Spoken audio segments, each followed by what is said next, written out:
G'day, well it's been a while since I made a video, so I thought I'd throw together a solo one-page rules scenario using my little convicts. I've been slowly painting them up for a bigger game, but I thought I'd crack them out to have a bit of fun. And so yes, I'll quickly go through the scenario, I'll quickly go through our two forces, and I'll quickly go through some home rules that I'll be applying for our version of one-page rules. This should be fun. So this is an ahistorical scenario, although kind of based on some much more low-scale events that occurred in Australian history. Essentially, this here is a small armory. It is a place where gunpowder is stored. And this group of volunteer militia have been set to guard it. They're made up of ex-veterans and just people who are willing to pitch in, and they're defending these stores well from anyone who might want to have them, particularly some very angry convicts. There was indeed the odd occasion when the convicts would rise up. Usually in the cliche mythical legend story, it's a bunch of the Irish convicts rising up against the British, but usually there's more of a mixture than that. People from all over the sort of convict class. Well, these guys will be rising up and trying to take the gunpowder store in the middle of the scenario. But of course the convict surprise attack is already going horribly wrong, as their secret plans have been dobbed in. And so in comes some redcoats along with some more volunteers to help their abandoned brethren.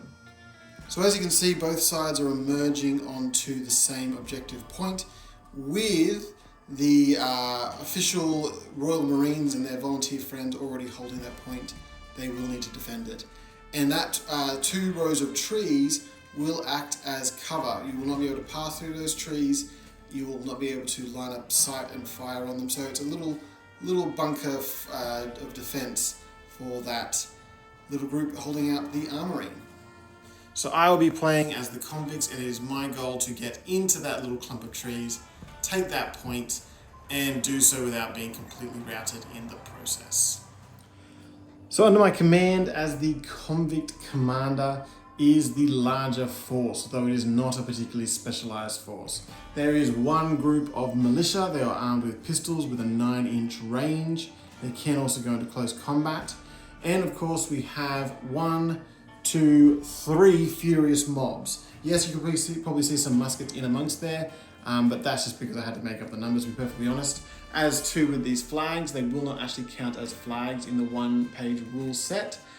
They are just there again to make up the numbers. So 3 furious mobs. The mobs do not have range combat. They've got to get in hard, they've got to get in quick, but their discipline is not all that is cracked up to be.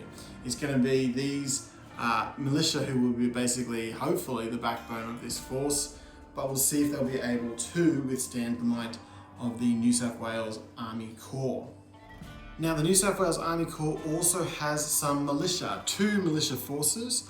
Historically, they were made up of ex-soldiers, freemen, and even a few to-be-trusted convicts. But they are, again, armed just with pistols with a 9-inch range, but a double-up force, so they do have 10 rather than just 5 in their ranks. Their main spearhead is just simply 5 redcoats. These are marksmen. They will have a sniper bonus to their roles. And they also have, although they don't have the flag, they do have a sergeant, they don't have the instrument, they will have all those effects on them, just to show that these guys are currently better drilled than the rest of pretty much any other force on the board. And that in part is why they are such a small number on the board. These guys are the elite. From looking at historical skirmishes that occurred in the Australian bush, particularly between convicts more than anyone else, the number of redcoats at these battles were very small.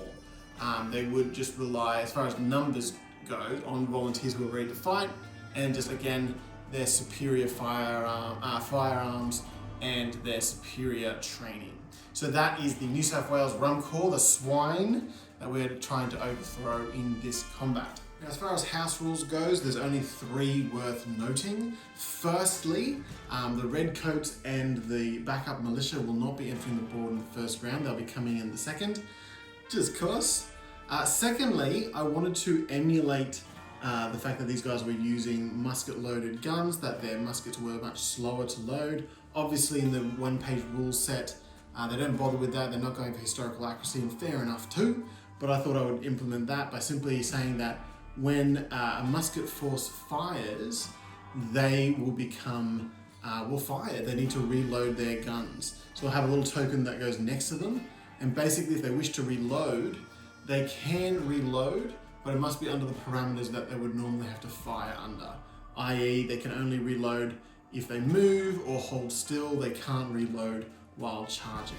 They can still obviously do close quarter combat, but they cannot fire unless they reload. Which then brings us to, because that's possibly going to make these long-ranged fighters a little bit useless, possibly too useless. So I thought I'd add a third house rule, and this is the last one, where basically if you do have a group of muskets, so that's the militia or the redcoats, that are loaded, if they are charged by a bunch of the wild rabble, the furious rabble, then if they have muskets loaded, they will get the phalanx benefit. So that way, basically, they can't really be charged, or at least not be charged with the benefit that the furious mob will have.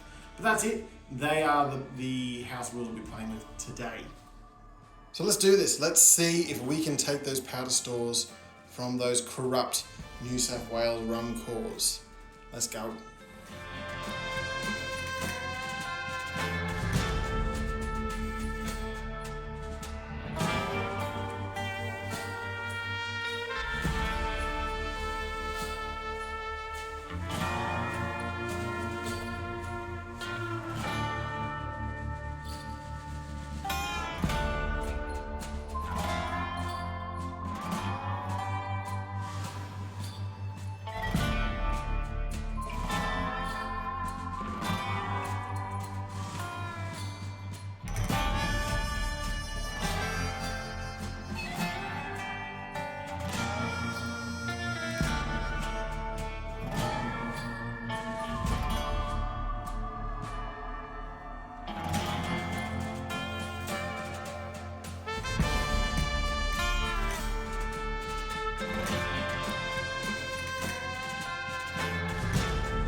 And so there we go. Our plucky and not at all murderous convicts have managed to take the armory. The gunpowder supplies are there. Their rebellion can roll on. Now, of course, this never happened, and I counted up the number of casualties there was, and about 1% of the colony has currently been a casualty in this battle. I guess that's part of the reason why the conflict in New South Wales in its early days looked a bit different to this. But that was a lot of fun. You gotta love a bit of one-page rules, nice and simple, nice and straightforward. And ultimately, I did get a few rules wrong here or there that might have tipped things to go the other way. So I've made some mistakes. But anyway, I hope you enjoyed it. I hope that was a bit of fun. I hope that you're on the edge of your seat to see who would win. But regardless, I hope you see me again in the future soon. Goodbye.